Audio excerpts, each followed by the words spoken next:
ইসলাম বিদ্বেষ যখন একটা সিস্টেমের অংশ হয়ে যায় সেটাই হচ্ছে কাঠামোগত ইসলাম বিদ্বেষ। এই যে সেকুলার রাষ্ট্র ব্যবস্থা, বিশ্ব ব্যবস্থা, এটার কেন্দ্রবিন্দুতে আছে ইসলাম বিদ্বেষ। বাংলাদেশে ইসলাম বিদ্বেষ আছে না? হাসিনার সময় ছিল না? আওয়ামী লীগের সময় ছিল, তাই না? এখন কি আছে নাকি নাই? তাহলে আওয়ামী লীগ চলে গেছে, কাঠামোগত ইসলাম বিদ্বেষ আছে। কালকে হয়তো ইন্টারিম থাকবে না, অন্য কোনো দল আসবে, কিন্তু যতক্ষণ পর্যন্ত এই সেকুলার রাষ্ট্র ব্যবস্থা থাকবে ততক্ষণ পর্যন্ত কাঠামোগত ইসলাম বিদ্বেষ থাকবে। আমরা সবসময় কাঠামোগত ইসলাম বিদ্বেষের কথা বলি, আমাদের লেখায়, বক্তব্যে অনেক সময় এই টার্মটা আপনারা শুনতে পান, তাই না? এই ইন্তেফাদা বাংলাদেশ হওয়ার আগে আমাদের একটা সংগঠন ছিল এমসান, সেটারও আত্মপ্রকাশমূলক অনুষ্ঠানের যে সেমিনারটা ছিল সেটার টপিক ছিল কাঠামোগত ইসলাম বিদ্বেষ। আসলে কাঠামোগত ইসলাম বিদ্বেষ কি, এটা নিয়ে আমরা কেন এত কথা বলি?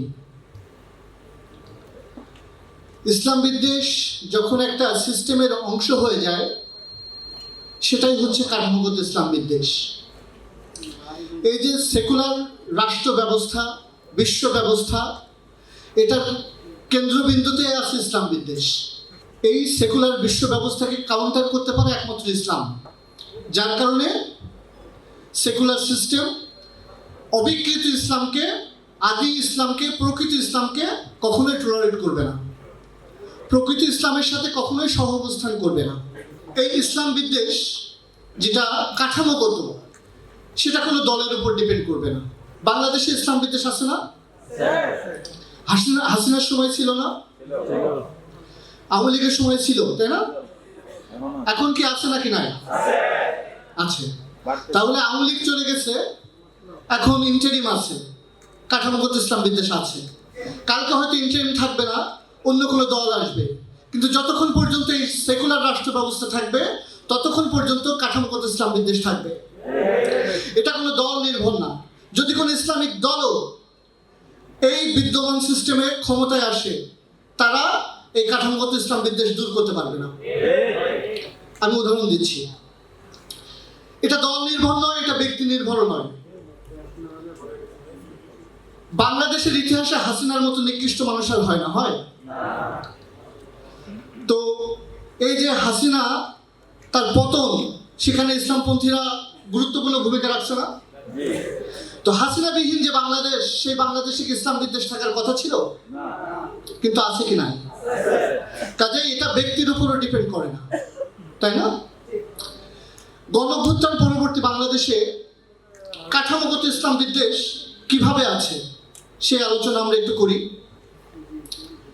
হাসিনার সময় আমরা অনেকগুলো টার্ম শুনছি, চরমপন্থী, উগ্রবাদী, জঙ্গি, রাজাকার।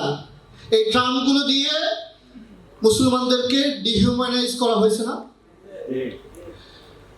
এখন তো আর এই টার্মগুলো নাই, আছে? আচ্ছা, আমরা তারেক রহমান, মির্জা ফখরুল এই গত কিছুদিন রিসেন্টলি মৌলবাদ নিয়ে নানা বক্তব্য দিছে না? দিছে। দক্ষিণপন্থী রাজনীতির উত্থান নিয়ে কথা উঠছে না? উঠছে। এই মৌলবাদকে দমন করার একটা অভিপ্রায়ও তারা ব্যক্ত করছে, যে মৌলবাদ দমন করতে হবে, তাই না? তো এই মৌলবাদ মানে কি, এই উগ্রবাদ মানে কি? তারা যে কথাটা বলছে, এটা তারা কাদেরকে উদ্দেশ্য করে বলছে? এর মধ্যে অরাজনৈতিক ইসলামপন্থী আছে, এর মধ্যে রাজনৈতিক ইসলামপন্থীরাও কিন্তু আছে, তাই না? তারা যে মৌলবাদী বলে, তারা কি জামাত শিবিরকে ইন্ডিকেট করে না? শুধু কি আমাদের করে না, তারা হোল ইসলামপন্থী, রাজনৈতিক ইসলামপন্থী, অরাজনৈতিক ইসলামপন্থী, তৌহিদি জনতার পুরো ঘটনাটাকেই তারা মিন করে। সমস্যা হচ্ছে এই বাংলাদেশের ইসলাম বিদ্বেষটা মাল্টি লেয়ার। ধরেন সেকুলার যে দলগুলো আছে, বামপন্থীরা, তারা পুরো ইসলামিক ঘটনাটাকে এক করে দেখে। আবার এই দেখাটা কেন? কারণ এই দেখাটা হচ্ছে এই যে সেকুলার সিস্টেম, এই সিস্টেমের কাছে একটা মৌলবাদের জুজু বাঁচায় রাখতে হয়।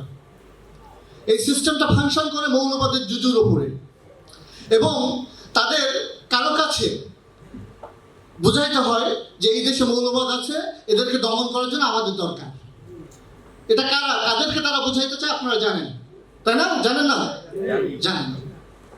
এখন ইসলামপন্থী যে রাজনৈতিক দল, তার কিছু কিছু মানুষ, কিছু কিছু দল আছে যারা অরাজনৈতিক ইসলামপন্থীদেরকে উগ্রবাদী, চরমপন্থী বলে, বলে না? কেন বলে? তারা এই সিস্টেমের কাছে ভালো হতে চায়, যে আমরা উগ্রবাদী না, ওরা উগ্রবাদী, তাই না? তার মানে এই সিস্টেম যতক্ষণ টিকে আছে ততক্ষণ ইসলামপন্থীদের একটা ঘরানাকে তারা চরমপন্থী হিসাবে মার করেই রাখবে। আজকে যদি অরাজনৈতিক ইসলামপন্থীরা না থাকে, ওরা রাজনৈতিক ইসলামপন্থীদেরই মৌলবাদী বানাবে, তাদেরকেই চরমপন্থী বানাবে। কিন্তু একটা চরমপন্থী ভার্সন এই সিস্টেমের কাছে থাকবেই।